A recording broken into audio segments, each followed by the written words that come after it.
Welcome to the deep dive.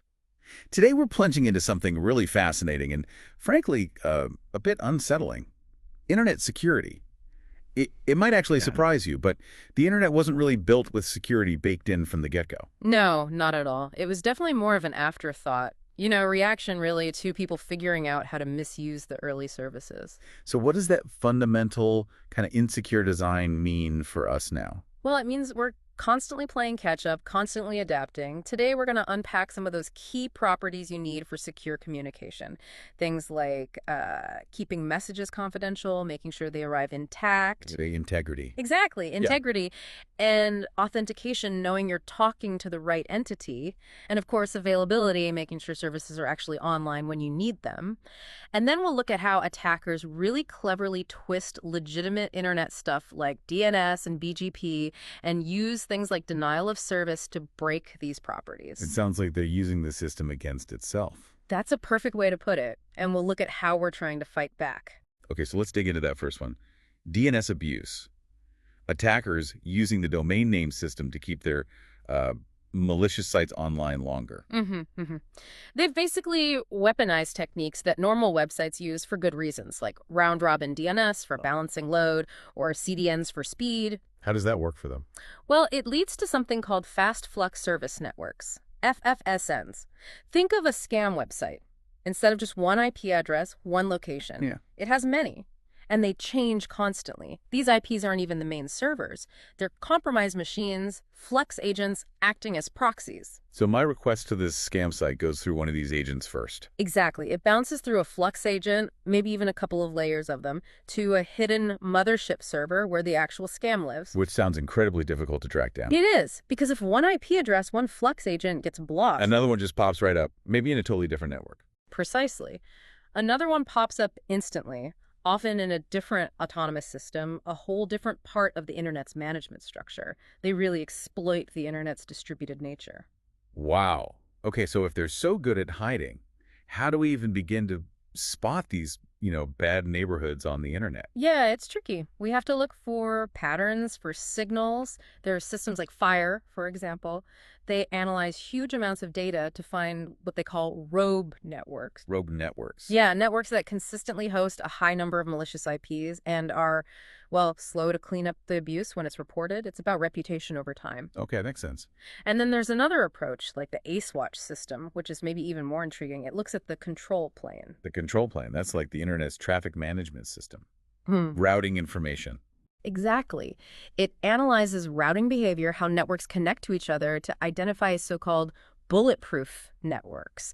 These malicious networks often have really distinct kind of shifty interconnection patterns, like they change their upstream providers frequently, or they use scattered, fragmented IP address blocks, show weird BGP activity. So you're not looking directly at the malicious site, but at how the network around it behaves. That's the idea. Predicting the likelihood of abuse based on these observable external signals about the network's structure and behavior. Okay, now this BGP hijacking, that sounds, well, really impactful. You said it's like someone changing the internet's road signs. Oh, absolutely. It's a big one.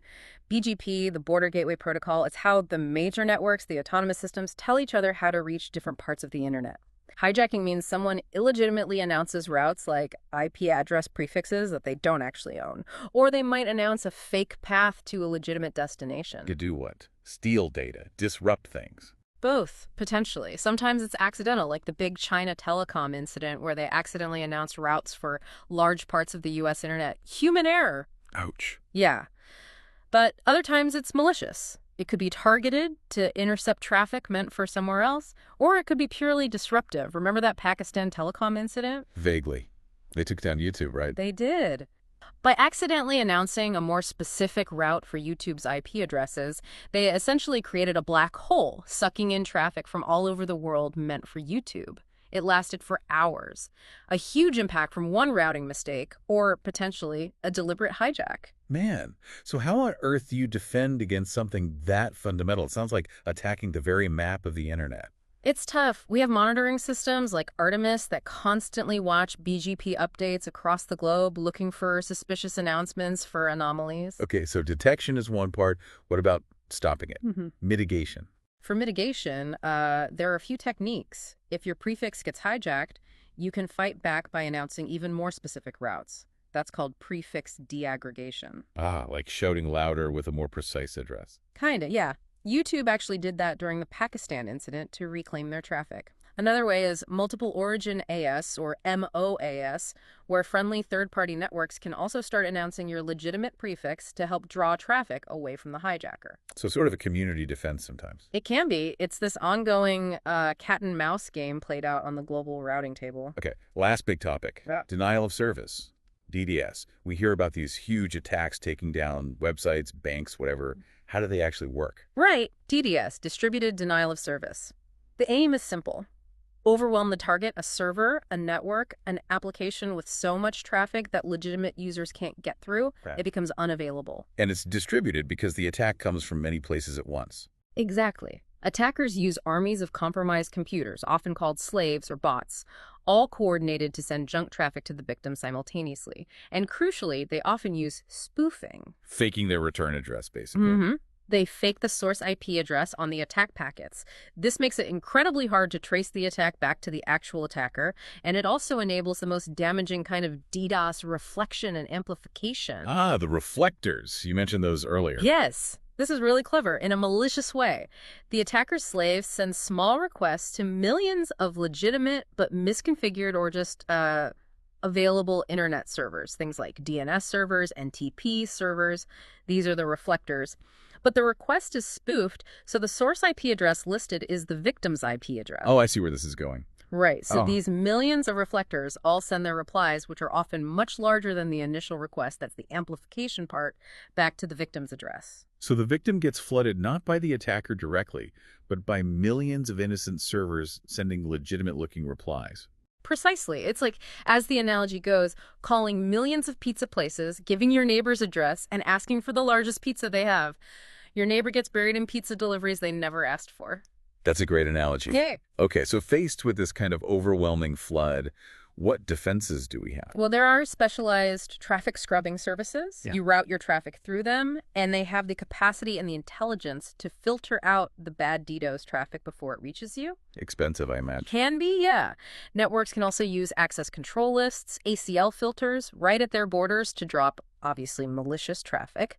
And there's a more sophisticated tool called BGP FlowSpec.